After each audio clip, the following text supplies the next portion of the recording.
So let's talk a little bit now about Kate Chopin. Because one of the things that she does in her writings, and we read two small pieces, she really dealt with the challenges women faced living in a male-dominated culture that limited all aspects of their lives and really their sense of themselves. She had a very interesting background. At 35, she found herself widowed and raising 6 children basically by herself. So she began a writing career. And during the next 10 years or so, she wrote 3 novels, 150 short stories, poetry, reviews, criticism, different types of things. But one of the themes that we consistently see traced through Kate Chopin's works were what options do women have for their lives in the culture at the time period. So I want to turn first to Desiree's baby, and she does some very interesting things in this story. The first is she really plays around with irony a lot, as you saw if you know from the beginning of the story to the end. She begins this story really emphasizing Desiree's obscure origins, that no one knew where she came from. They even suggest that maybe she was left by a group of Texans. But in any case, she begins this story with this notion that we're not really sure of Desiree's origins, who her people are. In other words, which at the end you find the irony of all of that, that it is Armand's origins that were uncertain, even though he didn't know that.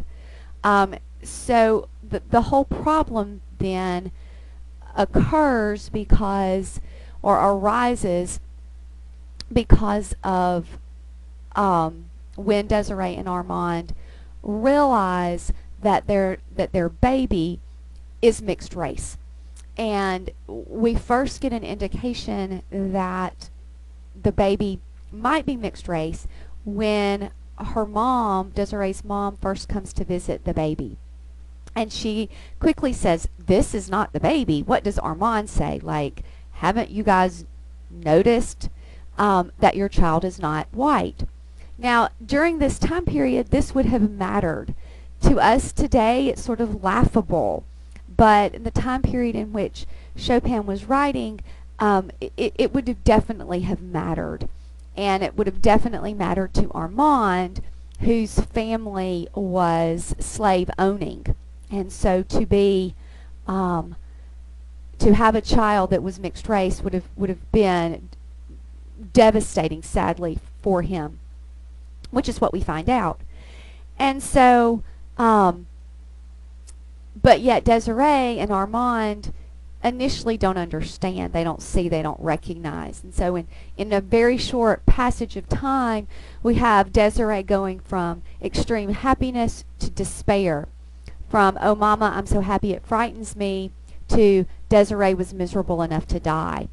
And this occurs because Armand realizes that his child is mixed race. And then Desiree confronts him and she says, "Look at our child. What does it mean? Tell me." And his response is, which is the great irony of the story,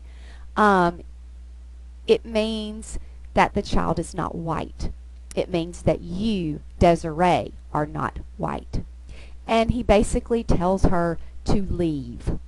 Now, what's interesting is that Chopin gives us really the only 2 options available to Desiree based upon the circumstances that she has found herself in during this time period. One is to go back to her parents, and you see here her mom pleading with her to come home and to bring the child with her. But that's not what Desiree does. Instead, Desiree exercises the next option, and this is to kill herself. She disappeared among the reeds and willows that grew thick along the banks of the deep, sluggish bayou, and she did not come back again. So for Kate Chopin here, with the woman facing this type of situation, it wasn't like she could just go out and get a job. She had two choices. She could go home to her parents, or she could kill herself. And so she made the decision to kill herself. And then the very, very end of the story, we get the ironic twist, which is that it is Armand that is of mixed race, not Desiree.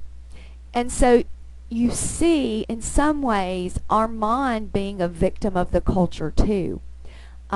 It was his refusal or his inability to accept the other, to accept difference, to accept mixed race, that led to him losing everything.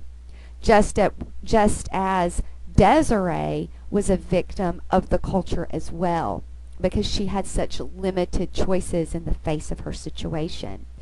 So Kate Chopin does a really good job here of indicting society in general and really emphasizing how much social pressure can contribute to people's lives and to really, really horrific events in people's lives. In The Story of an Hour, we get a little bit of a different take on what it meant to be a woman during this time period. And again, it's quick, it's short, it's an easy read, and startling in the ending. So after Mrs. Mallard realizes that her husband has been killed, or that she has told that her husband has been killed in a tragic accident, she is visibly upset, and then she retreats to her room. And in this paragraph, it's towards the beginning of the story, we get some interesting details. As she's looking out the window of her house, these are things she notices.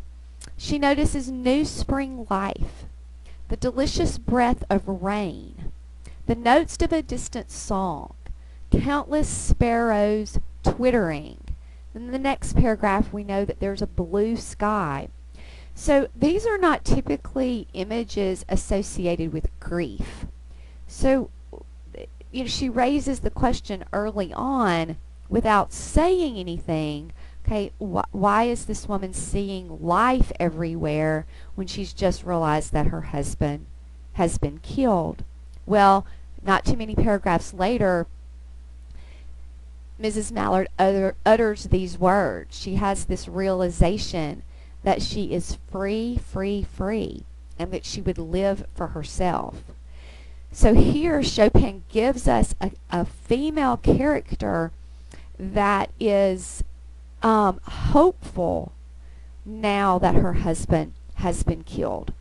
Definitely not what you would expect, but certainly it speaks to the notion that she wasn't free before. She wasn't free to be herself, to pursue her own interest, that in this culture that she grew up in and that she found herself in, that she was limited, and it was only the death of her husband that gave her hope.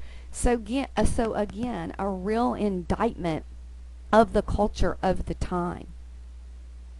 And then we get another ironic twist at the end of the story, and that's when her husband wasn't killed in the accident, but walks in, and upon seeing him, Mrs. Mallard, who we know at the beginning has a heart condition, sees him, has a heart attack, and dies.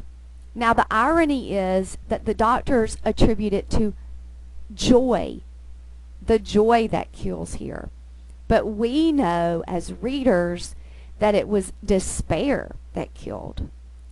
And so through these two stories, we really get an indictment of culture by Kate Chopin.